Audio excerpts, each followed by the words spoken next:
Hi friends, ನಮಸ್ತೆ. ಶ್ರೀಯಾರಸ್ ಕಿಚನ್ಗೆ ಸ್ವಾಗತ. ಇವತ್ತಿನ ವಿಡಿಯೋದಲ್ಲಿ ತುಂಬಾ ಸಿಂಪಲ್ಲಾಗಿ ಕುಕ್ಕರಲ್ಲಿ 10 ನಿಮಿಷದಲ್ಲಿ ಬೀಟ್ರೋಟ್ ಪಲ್ಯ ಹೇಗೆ ಮಾಡೋದು ಅಂತ ನೋಡೋಣ. ಇದು ಮಾಡೋದು ತುಂಬಾ ಈಸಿ, ಹಾಗೆ ಟೇಸ್ಟ್ ಕೂಡ ತುಂಬಾ ಚೆನ್ನಾಗಿರುತ್ತೆ. ಇದು ಹೇಗೆ ಮಾಡೋದು ಅಂತ ನೋಡೋಣ ಬನ್ನಿ. ಫಸ್ಟ್ ಇಲ್ಲಿ ಗ್ಯಾಸ್ನ ಆನ್ ಮಾಡಿಕೊಂಡು ಒಂದು ಕುಕ್ಕರ್ ಇಟ್ಕೊಳ್ತಾ ಇದ್ದೀನಿ. ಕುಕ್ಕರ್ ಬಿಸಿ ಆದಮೇಲೆ 2ರಿಂದ 3 ಟೇಬಲ್ ಸ್ಪೂನ್ ಅಷ್ಟು ಆಯಿಲ್ ಸೇರಿಸ್ಕೊಳ್ತಾ ಇದ್ದೀನಿ.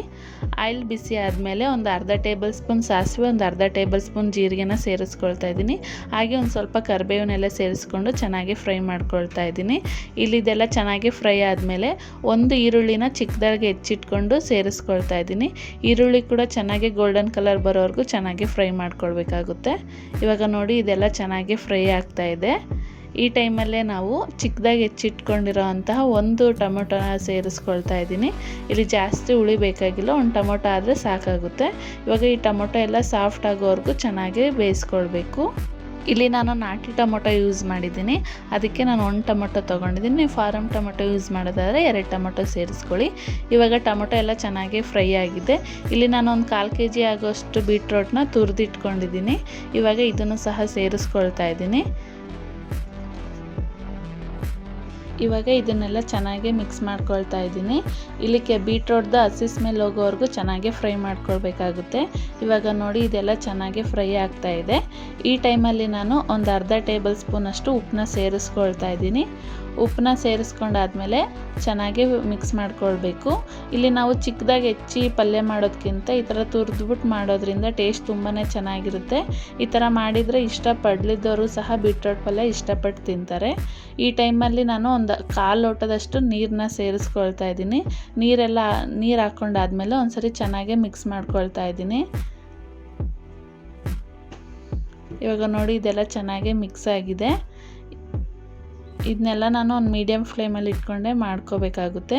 ಇವಾಗ ಇದು ಚೆನ್ನಾಗಿ ಕುದಿ ಬರ್ತಾ ಇರೋ ಟೈಮಲ್ಲಿ ಒಂದು ಅರ್ಧ ಟೇಬಲ್ ಸ್ಪೂನ್ ಅರಿಶಿನ ಪುಡಿ, 1 ಟೇಬಲ್ ಸ್ಪೂನ್ ಅಷ್ಟು ಖಾರದ ಪುಡಿ, ಹಾಗೆ ಒಂದು ಅರ್ಧ ಟೇಬಲ್ ಸ್ಪೂನ್ ಅಷ್ಟು ಗರಂ ಮಸಾಲ, 1 ಟೇಬಲ್ ಸ್ಪೂನ್ ಅಷ್ಟು ಧನಿಯಾ ಪೌಡರ್ನ ಹಾಕ್ಕೊಂಡು ಚೆನ್ನಾಗಿ ಮಿಕ್ಸ್ ಮಾಡ್ಕೊಳ್ತಾ ಇದ್ದೀನಿ. ಇಲ್ಲಿ ನಾನು ಚಿಲ್ಲಿ ಪೌಡರ್ ಯೂಸ್ ಮಾಡಿದ್ದೀನಿ. ನೀವು ಬೇಕಾದ್ರೆ ಹಸಿಮೆಣ್ಸಿನ್ಕಾಯಿ ಕೂಡ ಯೂಸ್ ಮಾಡ್ಕೊಳ್ಬೋದು. ಟೇಸ್ಟ್ ಏನು ಚೇಂಜ್ ಆಗೋಲ್ಲ, ಒಂದೇ ಥರ ಇರುತ್ತೆ. ಈ ಟೈಮಲ್ಲಿ ಒಂದು ಅರ್ಧ ಬೌಲಷ್ಟು ಹಸಿ ಕೊಬ್ಬರಿ ತುರಿನ ಸೇರಿಸ್ಕೊಳ್ತಾ ಇದ್ದೀನಿ.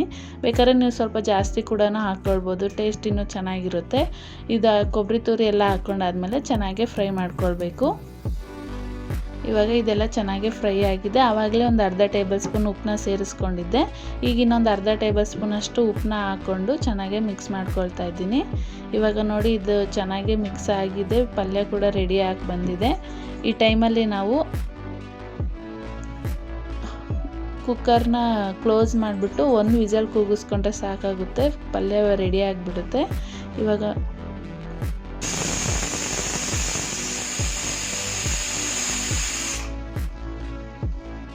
ಇವಾಗ ನೋಡಿ, 1 ವಿಸಲ್ ಕೂಗಿಸ್ಕೊಂಡು ಕಂಪ್ಲೀಟಾಗಿ ಕುಕ್ಕರ್ ತಣ್ಣಗಾಗಿದೆ. ಓಪನ್ ಮಾಡಿ ನೋಡೋಣ. ನೋಡಿ, ಪಲ್ಯ ರೆಡಿಯಾಗಿದೆ. ಒಂದ್ಸರಿ ಚೆನ್ನಾಗಿ ಮಿಕ್ಸ್ ಮಾಡ್ಕೊಳ್ಳೋಣ. ನೋಡಿದ್ರಲ್ವ ಎಷ್ಟು ಸಿಂಪಲ್ಲಾಗಿ ಬೀಟ್ರೋಟ್ ಪಲ್ಯ ಮಾಡೋದಂತ. ಇದು ಜಾಸ್ತಿ ಟೈಮ್ ತಗೊಳ್ಳೋದೇ ಇಲ್ಲ, 10 ನಿಮಿಷದಲ್ಲೆಲ್ಲ ರೆಡಿ ಆಗಿಬಿಡುತ್ತೆ. ಇವಾಗ ಇದನ್ನೆಲ್ಲ ಚೆನ್ನಾಗಿ ಮಿಕ್ಸ್ ಮಾಡ್ಕೊಂಡಿದ್ದೀನಿ. ನೋಡಿ, ಇಲ್ಲಿ ಪಲ್ಯ ಎಷ್ಟು ಚೆನ್ನಾಗಿ ಬಂದಿದೆ ಅಂತ. ಇವಾಗ ಇದನ್ನ ಸರ್ವ್ ಮಾಡ್ಕೊಳ್ತೀನಿ. ನೋಡಿದ್ರಲ್ವ ಎಷ್ಟು ಸಿಂಪಲ್ಲಾಗಿ ಟೇಸ್ಟಿಯಾಗಿ ಬೀಟ್ರೋಟ್ ಪಲ್ಯ ಮಾಡೋದು ಅಂತ. ನಾನಿಲ್ಲಿ ಚಪಾತಿ ಜೊತೆಗೆ ಸರ್ವ್ ಮಾಡ್ಕೊಳ್ತಾ ಇದ್ದೀನಿ. ನೀವು ಬೇಕಾದ್ರೆ ರೊಟ್ಟಿ ಜೊತೆಗೂ ತೊಗೊಳ್ಬೋದು, ತುಂಬಾ ಚೆನ್ನಾಗಿರುತ್ತೆ. ನೀವು ಕೂಡ ಒಮ್ಮೆ ಟ್ರೈ ಮಾಡಿ ಹೇಗೆ ಬಂತು ಅಂತ ತಿಳಿಸಿ. ಈ ವಿಡಿಯೋ ನಿಮಗೆ ಇಷ್ಟ ಆಗಿದ್ರೆ ಲೈಕ್ ಮಾಡಿ, ಶೇರ್ ಮಾಡಿ, ಹಾಗೆ ಸಬ್ಸ್ಕ್ರೈಬ್ ಮಾಡ್ಕೊಳ್ಳಿ. Thank you for watching.